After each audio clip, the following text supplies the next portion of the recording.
یو سوی 3 پر 4 ضرب 7 سوی 1 پر 15 ضرب کړئ. ځواب یې په ساده بڼه ولیکئ او بیا ځواب د تام کسر په شکل ولیکئ. د دې لپاره چې دا دواړه کسرونه سره ضرب کړو، راځي لومړی به یې غیر واجب کړو. لومړی به یو سوی 3 پر 4 غیر واجب کړو. دلته به یې ولیکو یو سوی 3 پر 4 مساوي کیږي. د کسرونو د غیر واجب کولو لپاره موږ مخرج د سی عدد سره ضربوو، حاصل یې د صورت سره جمع کوو او بیرته یې په مخرج باندې لیکو. په دې ډول ګورئ، یو کسري خط به ولیکو مخرج ضرب سی عدد جمع صورت، بیرته په هماغه پخواني مخرج باندې مساوي کیږي.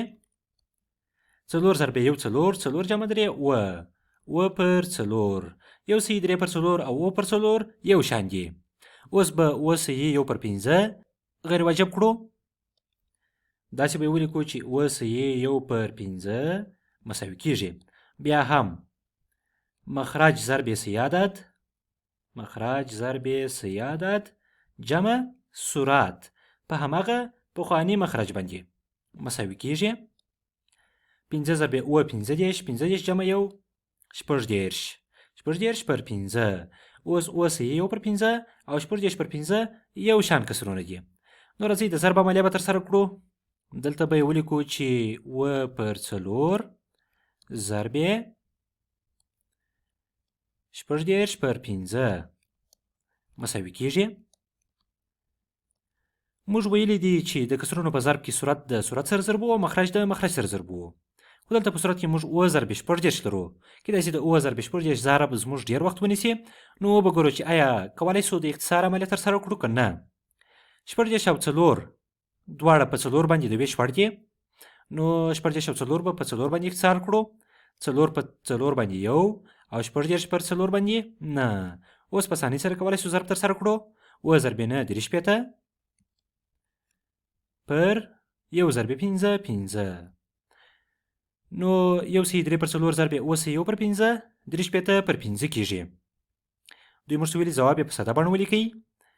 نور ځواب له دې نه نسو ساده کولی، د اختصار عملیه نور نسو ترسره کولی. خو دوی بیا ویلي دي چې ځواب د تام کسر په شکل ولیکئ.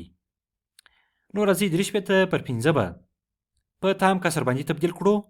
د دې لپاره چې یو کسر په تام کسر باندې تبدیل کړو، صورت یې په مخرج باندې ویشو. راځئ دلته به یې وویشو. دلته به ولیکو چې 3 شپېته تقسیم پر 15 شپږ پر 15 یو 15 15 تفریق به یې کړو. د شپږ څخه که 15 کم کړو یو پاتې کېږي. دا 3 به راښکته کړو چې 14 شي. 2 15 لاس تفریق به یې کړو. 3 پاتې کېږي. 3 پاتې دي. دلته به ولیکو پاتې. 3 شپېته مو په 15 باندې وویشل. نو دلته به یې ولیکو که چیرې موږ غواړو یو کسر په تام کسر باندې تبدیل کړو، صورت یې په مخرج باندې ویشو. کله چې مو صورت په مخرج باندې وویشئ، خارجي قسمت یې د صحیح عدد په توګه لیکو. په خارجي قسمت کې دلته 12 لرو. کسري خط لیکو.